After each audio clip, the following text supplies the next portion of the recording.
Hello everyone, welcome back to another Commander Tips video. This time we're going to be going over what was voted on by my patrons. As always, I give them a few options and then they choose which one they think is the most interesting. This week I decided to give them some options from the original Commander set back in 2011 and one commander from each of the pre-con decks then, which was really cool, and they really liked the Mimeoplasm, so we're going to go with that one. Mimeoplasm or Mimeoplasm, not exactly sure about the pronunciation, but I think it's kind of cool. Just a gelatinous blob with a T-Rex for an arm, or at least what looks like an arm. Out of all of the reanimator strategies, the Mimeoplasm kind of stands apart from a lot of the rest, because instead of actually focusing on the creatures that you're bringing back, you're just kind of blending two of them together and making some super creature, which is extremely flavorful because the actual Mimeoplasm itself just looks like it's fused with all these different creatures and actually just looks like a gigantic green ooze made up of different things. Really awesome looking commander, probably one of the coolest ones. Is now available in foil, by the way, because of Commander Anthology 2 for the very first time, so if you really like this artwork, which I do, looks even better as a foil. The Reanimator strategy is a very popular one in Commander, and the Mimeoplasm is definitely one of the most popular because, as I mentioned, a very creative strategy, not really something that you see anywhere else in Commander. Usually it's about bringing the creature back itself. The Mimeoplasm exiles those creatures and you're probably never going to see them ever again. You need to make some usefulness out of its abilities, keywords, or its insane power. It's going to take one from each of them. So if you have a creature in your graveyard or anyone else's graveyard, because that's the beautiful thing about the Mimeoplasm, it doesn't have to be your creatures, it could be your opponents, so you could mill out your opponents, have that be a strategy. You choose one creature with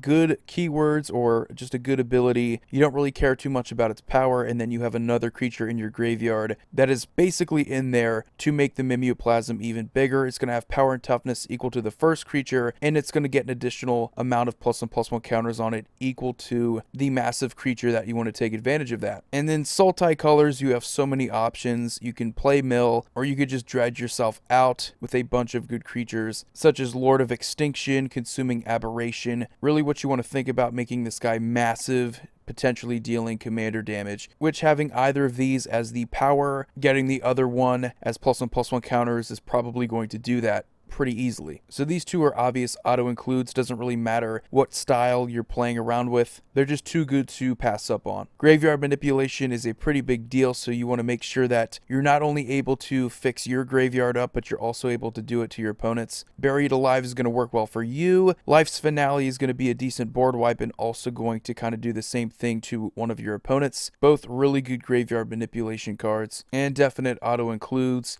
taking advantage of what's in either your graveyard or your opponent's. Another cool trick that I really like doing is using the card Torrent Elemental. Torrent Elemental is one of the few creatures that is capable of returning itself from exile back to the battlefield, or just anywhere that's not exile. It's a very rare thing to have on a creature, and for an activated ability of 5 mana, you can return it to the battlefield tapped. This is really cool. While it's not super powerful, it's worth noting. This is a creature that you can just repeatedly exile and get some value out of it and keep bringing it back, because the Mimeoplasm does unfortunately exile a creature. Every other creature is probably not going to see the light of day again, so make sure that you're smart when you choose which two ones that you want to exile and make the Mimeoplasm into. It's so important, and a lot of times this isn't going to be a gimme. You're going to have to actually think about it because there's so many options, especially mid to late game when everybody's graveyard is going to be filled. You've been milling yourself a little bit, you've been milling your opponents. These can be a little tricky at times. Now, Reanimator, across the board, you're going to see a lot of the same cards. You're going to be seeing cards like Entomb, a 1-mana tutor that's just going to put anything you really want from your deck that you want to bring back to the battlefield. Get some really disgusting creature like Lord of Extinction, anything that's massive that you can easily take advantage of. Usually this is the kind of card that you look for.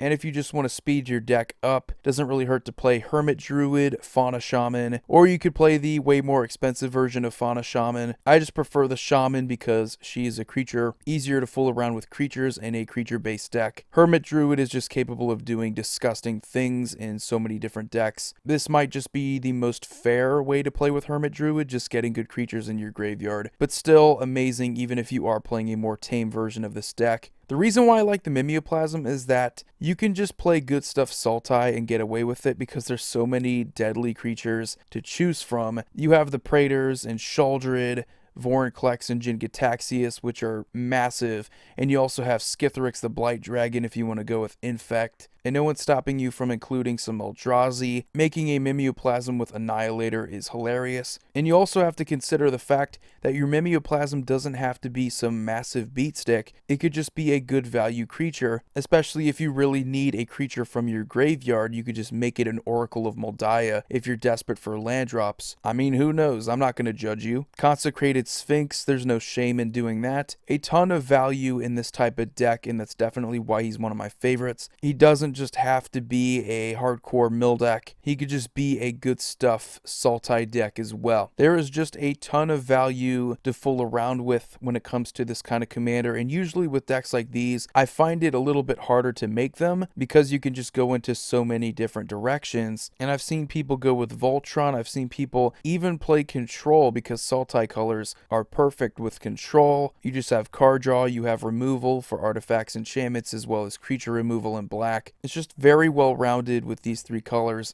everything that you can do. But anyway, guys, that's going to do it for this video. Let me know what you think about the Mimeoplasm. Sultai has to be probably my favorite 3-color combination in all of Magic the Gathering. Just so versatile. And honestly, a lot of the creatures that you see in Sultai are just cool. You have so many diverse options that you can go with. So if you like the Mimeoplasm, maybe you like something else like Damia Sage of Stone or Tasigur. Yes, a lot of these are played the same way with Reanimator, but you don't necessarily have to go that route. These are fantastic control colors. But anyway, I hope you guys enjoyed the video. Void here signing off. See you all next video.